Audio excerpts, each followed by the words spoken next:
On your Friday episode of Locked On Raptors, we break down a 119-114 win over the Philadelphia 76ers last night in Toronto, the win that potentially sets up a Raptors-Sixers first-round series. We will dig into whether the Sixers should be frightened after last night's results. We'll also talk about Pascal Siakam's incredible 37-point triple-double, all that and so much more. Plus, we got the dude of the game to hand out coming up on today's episode of Locked On Raptors.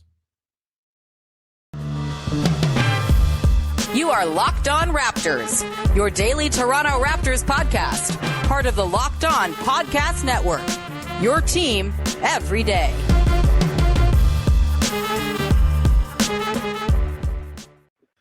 Hey, what's going on? Welcome to episode number 1155 of Locked On Raptors for Friday, April the 8th. I'm your host, Sean Woodley of RaptorsHQ.com. You can find me on Twitter as always at Woodley Sean. You can find the show at Locked On Raptors, where you can find links to every single episode of the podcast. You can also go to all your favorite podcast apps and subscribe, follow, rate, review to support the show in audio form. And if you go to YouTube, you can subscribe to the Locked On Raptors YouTube channel as well. We've had a nice boost of subs lately with the playoffs coming up. Let's continue the good momentum over there. And thank you if you have already signed up, and thank you in advance if you plan on subscribing in the future. And as always, a big thank you for making us your first listen of the day. All right, on today's show, we have one of the wins of the season for the Toronto Raptors to break down. And joining me on today's show is someone who I joined her podcast earlier this week. We're just doing a little home and home here from Dishes and Dimes from Yahoo Sports. It's Yasmin Duale. How's it going? Good. I'm interested. I'm excited to talk about it with the season winding down and everything. Yeah, that game last night was a ton of fun. Extremely frustrating because I think that's just sort of the energy the Sixers bring to games now with their foul grift and everything they have going on. But really, really impressive stuff from the Raptors. We'll dig into all our big takeaways from it. Got the dude of the game and everything. But I have to ask you, where do you think this one ranks, Yasmin, among regular season Raptors wins? Is there another one that comes to mind as a better one than this one? Probably that Bucks game in Milwaukee. Yeah. I think it's the one where Siakam also had a triple double, but it was rescinded, or it was rewritten. They took away a rebound or something. Right. That game was really good as well. But yeah, this one is up there. It must be like top 2, top 3. Yeah, the only other one I can really think of, I guess it's sort of like a combination of wins. It's the back-to-back in Phoenix and Denver on the road. Yeah. But this was a tremendous performance from the Raptors. And I think what gives me encouragement is that they kind of got the Sixers on a night where a lot of things were working for them. Non-James Harden division, of course, we'll get to that. But Joel Embiid, he was only 10 to 22, but he put up his points. He had his buckets. He was a good playmaker in this one as well, as he typically has been this season. Tyrese Maxey and Danny Green go off, and yet the Raptors still had enough juice to overcome them. And I guess the big takeaway from this one is Pascal Siakam, I think, kind of putting the hammer or like the nail in the should he be an all-NBA player coffin. Of course he should be when you put a game together like that. What were your impressions of Pascal Siakam's 37 points, 11 boards, and 12 assists on 14 of 28 shooting last night against the Sixers? I think it's really great that he's rolling heading into the postseason. That's exactly what you want to see. But yeah, I feel like that game was kind of just a culmination of what we kept seeing this season. I remember in the past, an issue was, can he play like the best version of himself against the league's best teams? And that was always like a reoccurring theme. Like, he would always struggle against better defenses, against tougher defenders. But that has not been the case at all this season. He, if anything, his best games, I feel like, have been against the top teams, top in the NBA. When I think about the best performances we've seen from Pascal this year, I think of his game against Giannis. I think of his game against Embiid. I think of his games against the defenders that have always given him fits over the last few years, which is just, I don't know if it shows that these are matchups that he's been paying particular attention to, or he's been working on the specific things that give these defenders an advantage over him. But the tactic of just kind of sagging back and allowing him to take open threes just doesn't work.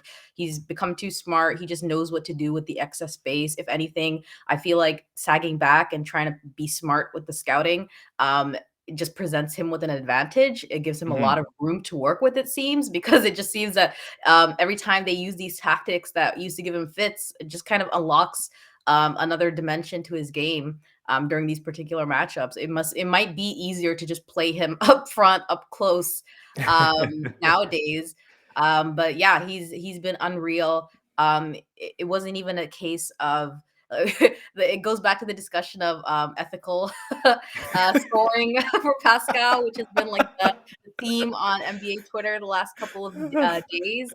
But yeah, like it's not a case of just spamming threes or calling for switches on weaker defenders for like 10 possessions in a row. He's looking for every matchup available on the court. He gave Joel Embiid consecutive buckets. He gave literally every defender on the court baskets. So it was a very sustainably sourced night for Pascal. Yeah, it was grain fed. It was free Yeah. range. We have to, for those who are not terminally online, we probably should like kind of give some context to that, because it is my favorite thing happening on Raptors and or NBA internet, and it's kind of gone mainstream. Our pal Nikias Duncan was posting about it last night.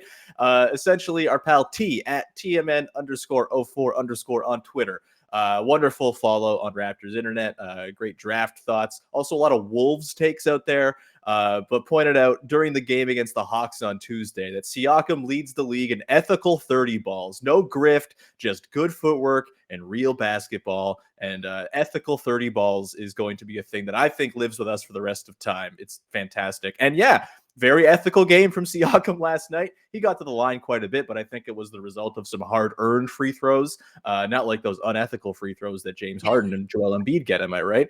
But yeah, just kind of going back to the game, it was just a brilliant, all-encompassing, a proof of every sort of counter Siakam has established this season against the defenses that he's seeing. And again, like we've talked about this before, but like defenses that he's seeing are extremely difficult defenses. The tweet, there was a tweet this morning going around Raptors internet, sort of pointing out a stat that Siakam gets doubled, the 11th most in the NBA. 32% of his possessions, he's getting double teamed, and the Raptors are scoring 1.2 points per possession on those possessions. That is insane and speaks to his playmaking, his ability to split doubles when he has to, his ability to, see a couple bodies, do a little turn jab step, and then have a little, turnaround jumper, something like that. Like, he's really worked on the in-between game. And as our friend Joe Wolfond was pointing out last night, his control of the middle of the floor is just unmatched right now. He's just getting right into that sort of 18-foot range whenever he wants, and then he's making the decisions from there. All right, am I going to go try to score? Am I going to pass? Am I going to reset? Like, he just has all the counters, and it's just been amazing to watch it all come together. I've made my feelings on this pretty known. I think this is all going to translate to the postseason pretty well because of the difficulty that he's been up against this season and the sort of level of defense he's been facing. But where are you at, Yasmin, in terms of, can this Pascal Siakam carry over to the postseason? Do you think this is sustainable once defense ratchets up in that environment? Yeah, I think that his handling of double teams is the reason why it's going to translate well. I feel like the last postseason that he was in, the issue was that he was just beginning to figure out double teams, but it was still so early in his process that he still didn't have the resources to deal with that. He would get swarmed and he would just be so indecisive, and that split second was enough time for bad decisions to happen. So I feel like now he's just so if anything, if his scoring takes a hit, we're going to see an increase in his assists, worst case scenario. So I feel like the postseason, we see the best players have issues with efficiency simply because they become the focus of the scouting of the opposing defense. And if that's the case, I feel like I'm comfortable knowing that he knows enough, and that his team knows how to play off of his off of the double teams well enough to exploit that. So I think it's a mechanism of his development, but it's also the team just being so smart about relocating on the perimeter, about cutting, about just making just the small movements they do when the defenses are shading towards him that they've gotten very good at. We saw it last night with Precious, with Boucher, with Scotty. a few times. I saw Gary doing a great job relocating on the perimeter. We know Fred is excellent at that with Pascal. And when I think about it, all of this dynamic play from the team just didn't exist. A lot of the postseason was relying on the heroics of Kyle, just dominating, doing his ISO play to keep him in matchups. So that's not. I feel like that's not going to be the case this postseason. Yeah, look, I'm not saying that Pascal Siakam is Nikola Jokic or on his level in any way. Just let me get that out of the way. I'm not saying he's that, but I do think he is kind of the closest corollary to what we see with Jokic in Denver right now, because it really is an unsolvable problem if you're the defense, because it can just pass out of any double team. He's not turning the ball over. He's got like a 2-to-1 assist to turnover ratio this season. It's only gotten better as the season's gone along. He's going to have the odd one here or there, but he really has cleaned that up, and he's just so reliable. The handle's a lot tighter and everything. And, he can score against single coverage basically without fail, similar to Jokic. And he is going to be undone when the guys around him are not knocking down shots, which I think will ultimately be how the Nuggets probably go out in the postseason. And if the Raptors go out, I think it's going to be because not due to Siakam, but because the guys around him don't have the juice and aren't knocking down their threes. And last night was, of course, the polar opposite of that situation, where Gary Trent Jr. had himself a heater. He was 5 of 8 from downtown. He created himself a little bit too. He had 30 points on 12 of 21. And of course, he was cutting and sort of doing the stuff off of Siakam that you want to see as well. And then in the form of Precious Achiuwa, like, you get 5 threes from Precious. I'm sorry, not many teams are beating this Raptors team in a postseason game. And you're not going to get 5 threes from Precious every night, but they didn't have OG. They didn't have Fred. That's shooting that you're going to have on hand come playoff time. And I think they might just have enough to get by here and make it so Siakam can be their offensive engine, and they're not going to be let down when it has to come out of his hands. So really, really exciting stuff. The shooting will be the swing factor, but I think I'm pretty confident in saying Pascal Siakam is not going to be the reason the Raptors lose a playoff series. You could have said that in the past about Kyle Lowry back in the Wizards series. You could have said that in the past about DeMar DeRozan in a couple of different series. I don't think we're going to see that being the case with Siakam. He's just too refined as an offensive engine right now, and it's a delight to watch. Again, he's not Jokic, but he's the closest thing to it right now. We're going to continue on here in just a sec, Yasmin. We're going to talk about the Sixers side of things and continue on what we began with yesterday's podcast, where we had Keith and Devon from Locked On Sixers detailing reasons why the Sixers should maybe be fearful. We're going to examine that. We'll talk about the absence of Matisse Thybulle and what that meant for the Sixers last night, and tee up a potential first-round matchup between Philly and Toronto in just 1 second. But first, I want to tell you about our friends over at Bet Online.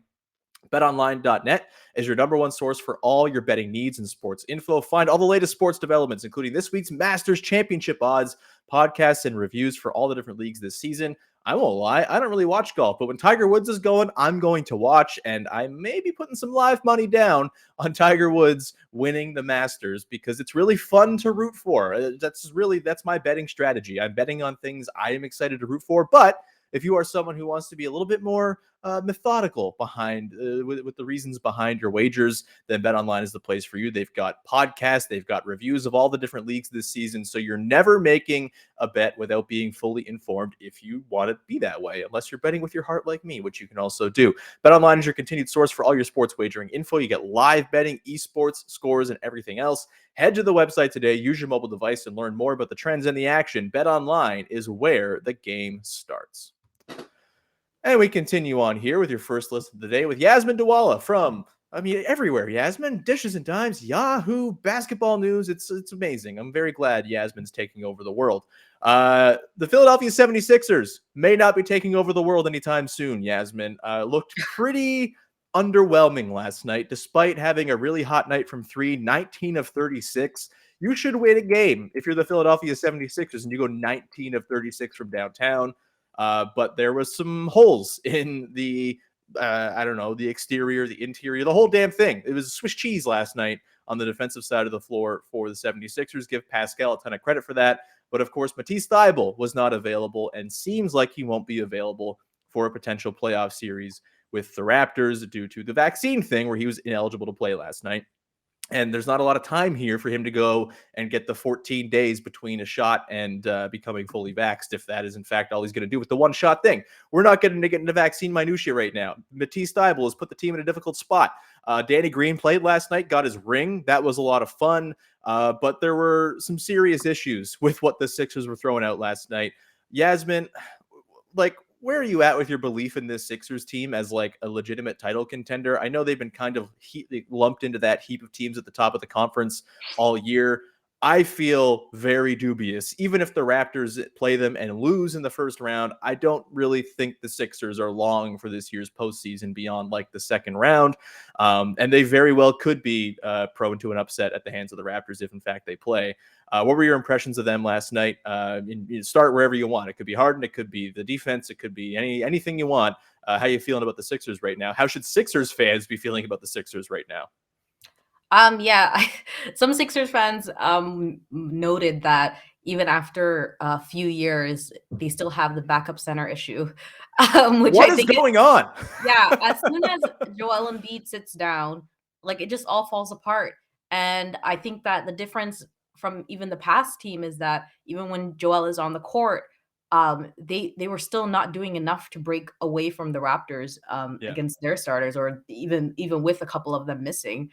Um, but yeah, I think it's just an issue of there's an over reliance on Tyrese Maxey, who's a great player, but can still be exposed on the defensive end. And I just feel like they have too many players who are kind of one way on the court. So you have Tobias Harris, who provides the spacing they need, but he's a liability on the defensive end. We saw how Pascal exposed that or exploited that. The same goes for Matisse Thybulle. Like a lot of them were kind of glad that he couldn't come across the border because that might have provided some more perimeter shooting. But then again, they lost the wing defense they needed. And I anticipated that Gary would have a great night because Thibault has been giving him fits. And that's exactly what happened. He had 30 points without Matisse out there. But then when you do play him, you do lose the perimeter scoring. You're kind of bound to have a tougher night for Embiid because players can cheat off of Matisse. And again, like I'm pretty sure Embiid had 30 points as well. So when you consider that stuff, when you consider those things, they're just missing guys who are overwhelmingly good out on one end or just at least average on both ends. So I feel like a contending team just needs a few guys outside of the main star who can provide that. And then someone mentioned that when they try and stagger Harden and Embiid, Harden can't lead a defense during his time on the court. So they fall apart on those ends. So even when Embiid sits and they try and go small or something and they put I think they put Reed on the court at the five. Paul, yeah. Yeah, which actually worked a little bit, but he's still quite young. He made a few mistakes out there, and it's still not enough because you have their best player on the court, Harden, during those stretches, who's just messing up rotations and just not playing the pick and roll correctly. I saw Scotty really took advantage of that in the beginning of the fourth quarter. And yeah, I feel like there are just too many issues heading into the postseason, and like I'm trying to tell myself that no, the Raptors can't beat the Sixers, and like I just feel that it's gonna happen, and then I just can't envision Nick Nurse losing a series to Doc Rivers. When you consider all of these things, I much respect to Doc Rivers and what he's accomplished, but at the same time, he has a reputation for losing leads, for being a little slow to make adjustments during series, and that those are the precise things that Nick Nurse excels at. So I just think it's a bad matchup on so many fronts for the 76ers. Yeah, I'm with you. I think those non-Embiid minutes. Look, he's not going to sit for 11 minutes in a playoff series. Yeah. You think back to the series against the Raptors in 2019. I mean, he played 46 minutes almost in Game 7. I would imagine he's going to be at least around 40 over the course of a series, just because you have to maximize every minute, and he is how you do that. Yet still last night, he plays 37 minutes. He's a +8, and then B-ball Paul Reed comes in -13 in 11 minutes. And it's not all on Paul Reed. He was fine. He doesn't really have a chance against Pascal or anything like that. And he, is probably prone to getting hit on the offensive boards. This whole Sixers team feels prone to getting hit on the offensive boards, really, because Embiid is kind of their only above average rebounder, especially when Thybulle's not around, who's a pretty good rebounder for his position. Like, you're just giving up offensive boards all over the place, especially when you have to have Embiid guard Siakam because he's getting pulled out a little bit further, and then you just got guys like sneaking in for those offensive putbacks. Like, it's a problem. But yeah, back to the minutes without Embiid, like Harden is just a shell of himself right now. And look, maybe there's another gear he can go to. He's had moments in Philly where he's looked sort of like regular James Harden. I don't know if it's the hamstring. I don't know if he's just cooked, but the defense is just not there. He's going to be a sore spot. It's not going to be like in the past where you can maybe get away and, in fact, thrive with James Harden as a switch defender getting put onto a bigger guy because he's got a thick base or whatever. Like, Scottie Barnes is just going to score over top of him. Pascal Siakam is just going to score over top of him. It's not going to be a hindrance to them at all. And then on the offensive side of things, if he can't gain an advantage against anybody, which he really can't, the Raptors can switch across the board James Harden pick and rolls and feel comfortable with whomever they have guarding him. Gary Trent Jr. might be the one guy you're a little bit worried about, maybe Scottie Barnes, but like it feels pretty difficult to see a pathway to James Harden really getting cooking against those bench lineups, especially if they're going to be the massive 6'8", 6'9" looks across the board where there's just no space and no reprieve from all the length in the arms. I mean, Precious Achiuwa had a couple times last night switched on to him where he just completely erased him. And if you're not getting that production in those non-Embiid minutes, they become even more of a problem. Like back in 2019, at least they had Jimmy Butler and Ben Simmons to kind of carry the offense in those minutes. If you're not getting that from Harden, you're going to have to count on Maxey to do it, I guess. And then what's Harden doing? Just standing off ball, doing nothing? Like, there's a lot of problems there for sure. And, you know, you mentioned Thibault, and when he's back in the lineup, you know, the shooting's not going to quite be there. I mean, they're not having a 19 of 36 night if Thibault's in the lineup. He's just not going to do that for you. They were lucky to get the night they got from Danny Green last night, 6 of 7 from downtown. He was amazing, but even he had no chance in a lot of the matchups the Raptors went after. And, you know, I've been talking about this all season. It seems like the Raptors have built this team with matchup hunting in mind, knowing that's how you often get to buckets in the playoffs. And outside of Embiid, there's not really a guy I'm worried about if they're, you know, if I'm the Raptors of, oh, can we, you know, size this guy up and get a look against him? They can get a look against anybody. I even think they can against Thibault, who gives up 4 inches to Siakam. And like, I don't know, Scottie Barnes is like 7 feet tall. I swear to God, he's enormous. He gives up like 6 or 7 inches to Scottie Barnes. So it's tough stuff. It like, let's flip it the other way, because obviously the Sixers are still good. They're still a very good team. If you're the Raptors going into a postseason series against them, which is not set in stone by any means, there's still a lot to happen, and the Sixers could win out and cause some trouble. Maybe the Celtics fall down. It seems like the Raptors are pretty locked into 5, though, now 2 games clear of the Bulls. With all of that, what are the things that give you the most pause for the Raptors in a Sixers series? We saw what happened last night. It was all good and good feelings and everything, but it's obviously not going to go that smoothly all the time. Where are your points of concern in a Raptors-Sixers series for the Raptors? I think that the issue of health has made it so that Fred and OG have missed, I think, 2 matchups against the Sixers. Yeah. So I think that we saw in the first quarter, the team takes a moment to kind of recalibrate whenever they have guys missing in the main rotation. So having them reintegrated against the Sixers might cause issues to start. But at the same time, I'm also wondering about how the usage will be distributed for a fully healthy Raptors team. It's just that I feel like they're kind of offensively, they're an above average offense, but they're still kind of fragile, I feel like, especially in the postseason. So I feel like that the hierarchy may not be as firmly established as I'd like it to be heading into the postseason, which is why like everything that's happening heading into the playoffs is kind of gravy. I feel like this is not a team that's they're still in a developmental kind of stage where you have other teams that have been establishing this hierarchy for a while. You see it with the Celtics very clearly. But for the Raptors is less defined. And I feel like that could be a detriment heading into the postseason. And also kind of like we have an idea of what the main rotation would be in a postseason, but I'm interested to see how guys like Precious and Boucher would be utilized heading into that postseason too. But I think my main issue would be seeing how they integrate OG and Fred against the Sixers, and what kind of impact it has. Like, who knows? What if their absence has been like the good part of our matchups against them. Like, well, what if it had like some inadvertent like positive effect that I just didn't foresee? But yeah, I think it just comes down to that, and perhaps like I would say lack of continuity, but that's also an issue for Philly. Yeah. And ultimately, I think the main worry is that Embiid is still an MVP caliber player who I know has another gear heading into the postseason. So I think that even though the Raptors have had a lot of success guarding him, he still has earned that kind of respect where you still wonder what he's going to look like heading into the playoffs.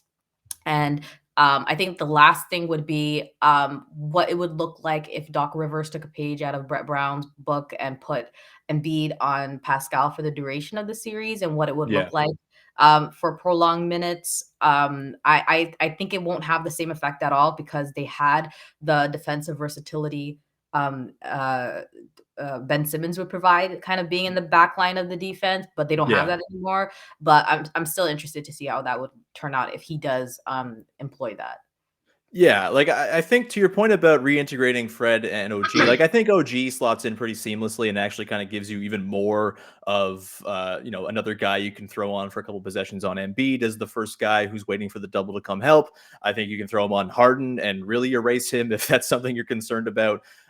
Fred is interesting though because he struggled against the Sixers in the past with length and the size. It's a little different now because they don't have Ben Simmons, who was really kind of the key figure in harassing Fred in those series. But like if they have Thibault for the road games, at least, Thibault on Fred is a way to, I think, kind of take Fred out of the action quite a lot.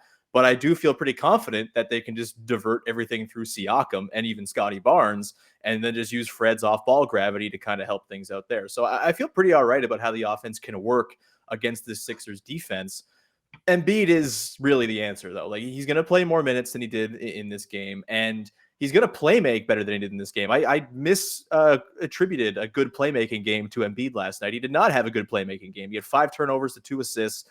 He got his own buckets quite a bit, but wasn't really able to find a lot of passes out of those double teams that led to quick points. There were some swings and some hockey assists and stuff like that. But, on a night where they shot 19 of 36, I was surprised to see that Embiid only finished with the 2 assists. Harden was really the one creating a lot of their open threes. He had 15, so credit to him for that. But Embiid's going to have better playmaking nights. He's going to handle those double teams in a way that, he just wasn't capable of back in 2019 when they last saw them in the playoffs. He's just a better overall player, and he still drives positive play whenever he's on the floor. And you have to really, really key in on those Embiid-less minutes, and that can be the difference in a series for sure. But, he just makes it so there's such like a head start for the Sixers because they're just always winning the minutes he's on the floor. No matter how well it seems the Raptors are playing, you look up and it's like, oh, well, the Sixers just won that stretch because Embiid did Embiid things. And even if he's not scoring or playmaking well, he is their best defensive player and a big deterrent around the rim. So terrifying player at full health. There's no doubt about that. Again, to the point of I don't think the Raptors are going to lose a series because of Siakam. The Sixers are not going to lose a series because of Embiid. He's just too damn good for that to happen. We're going to continue on here and round out the show with the dude of the game, chosen by Yasmin herself. We will get to that in just one second here. But first, I want to tell you about our friends over at Built Bar, who are making the best tasting protein bars in the game. If you're like me, you're a snacker, you're someone who likes to indulge late at night just because you're feeling peckish. Sometimes I just eat because I'm bored, if I'm being totally honest. The best way to do it is with a Built Bar and not any of those over-processed, high-sugared candy bars, chips, whatever it might be. Go for a Built Bar instead because you're going to get some good stuff, and it's going to kind of fill that hole and be a nice indulgent way to not actually indulge. It's delicious. You get 130 calories, 4 grams of sugar, 4 grams of net carbs, and 17 grams of protein in your standard Built Bar. And they taste just like a candy bar. They have the mouthfeel of a candy bar. It's all about the mouthfeel, baby. It just, to me, it's kind of akin to like a Mars bar, just ooey gooey delicious. And again, you're not getting all the bad stuff that's in a Mars bar. You're getting good stuff, and you're getting something that can power you through a workout or be a nice breakfast replacement or something like that. They got flavors for everybody. My favorite is mint brownie. Highly recommend you get one of those, but you can also get yourself a mixed box and get all the different flavors. You can get a single flavor box if there's one that you really have your eye on. They've got nut and nut-free options. They're keto-friendly as well. At Built Bar, they are all about the taste. They make it taste delicious first, then figure out how to make it healthy. Don't know how they do it, but they do it every single time. Go to built.com, use the promo code LOCKED15 to get 15% off your order. That's the promo code LOCKED15 for 15% off at built.com. And this is for both new and returning users. So please go check them out. Use that promo code LOCKED15. And we round out your first listen of the day with the dude of the game, the way we close out every game recap episode of the podcast, highlighting someone who chipped in, maybe not in a star performance, but in a nice on the margins kind of way. So Pascal Siakam, regrettably, just never wins this award because he's too damn good, Yasmin. But there were lots of great options to pull from last night. Who do you have as your dude of the game for the game against the Sixers? Yeah, I've come to just kind of expect nights like this from Pascal. I feel like dude of the game, the essence is kind of different than being the star of the game.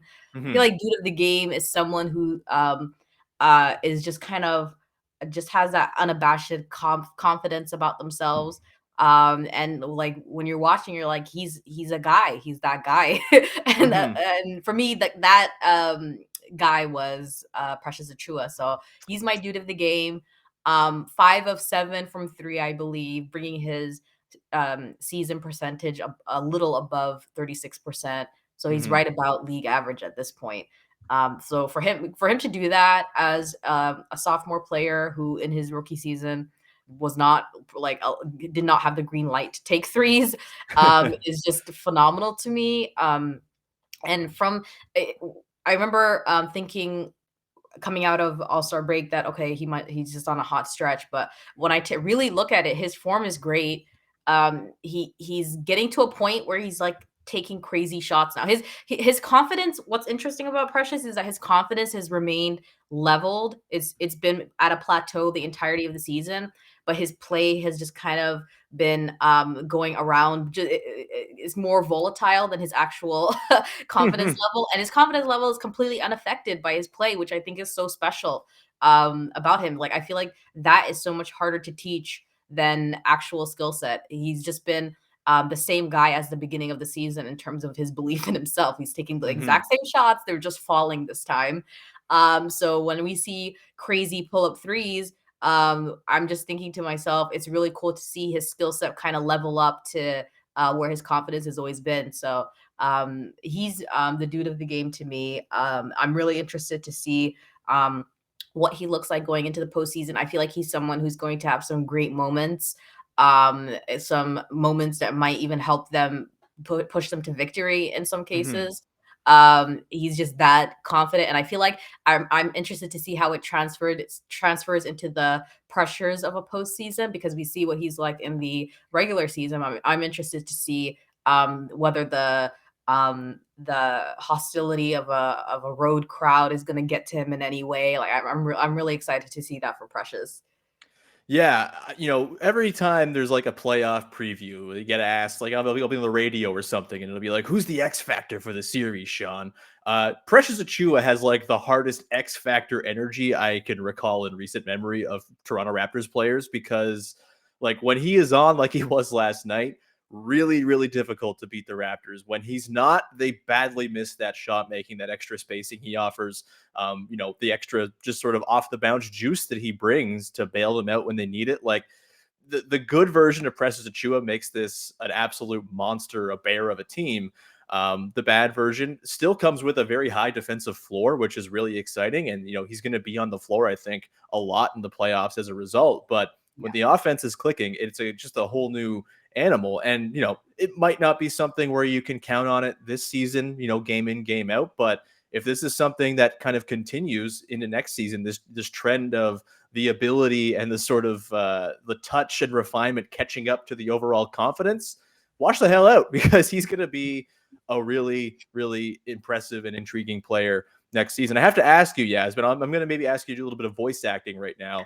I will do the sound I made when he did that pull-up three last night. What was the sound you emitted when he did that pull-up three? Just grabbing the rebound, walking it up, stopping and popping. when it happened, I was literally scrolling through my Twitter to find the microphone so that I could like record audio quickly and post it because I was laughing. So I haven't had like a visceral laugh like that.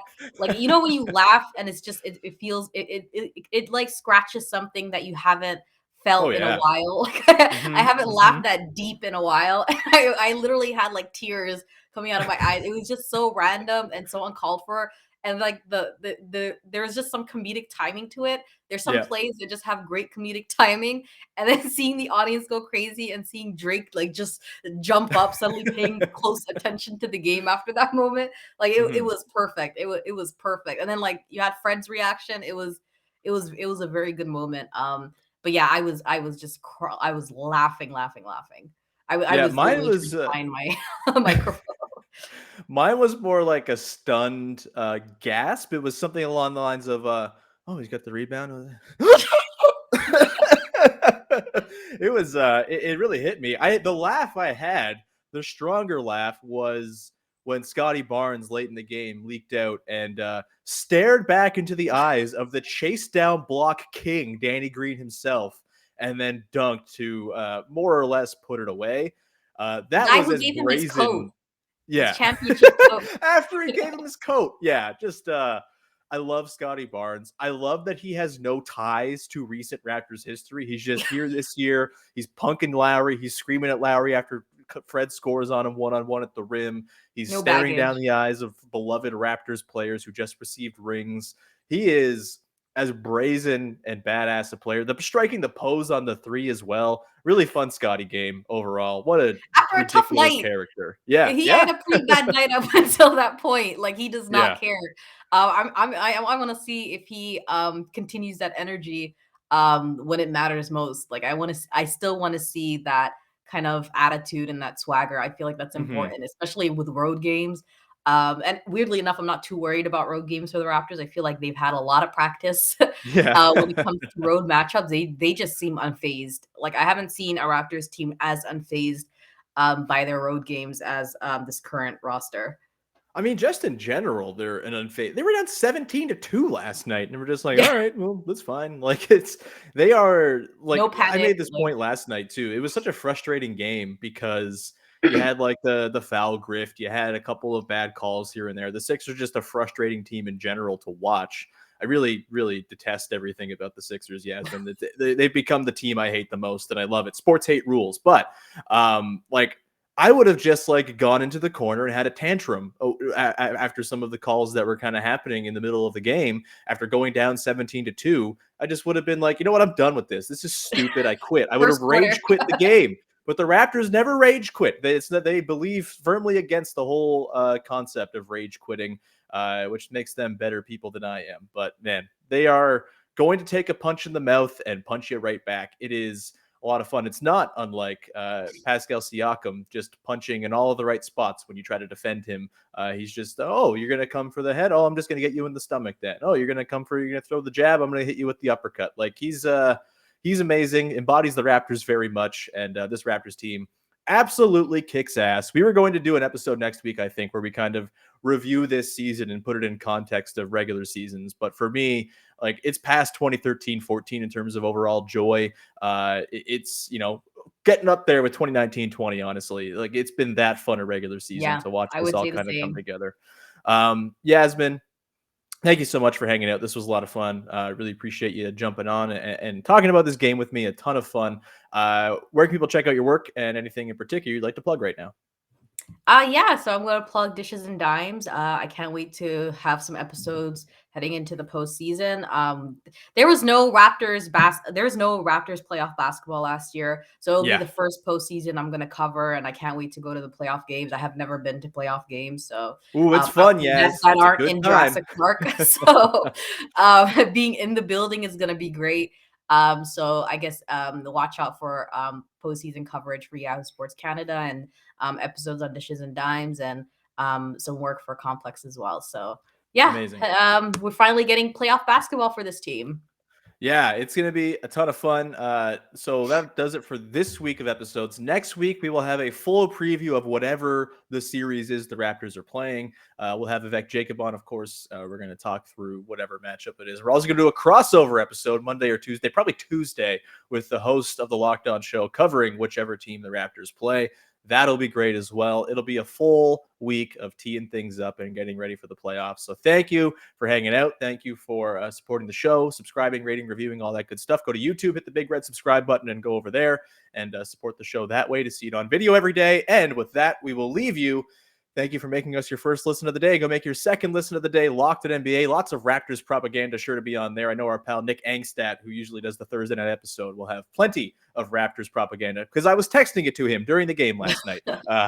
So go check that out, and we will talk to you again on Monday with another episode of Locked On Raptors. Have a good weekend. Bye-bye.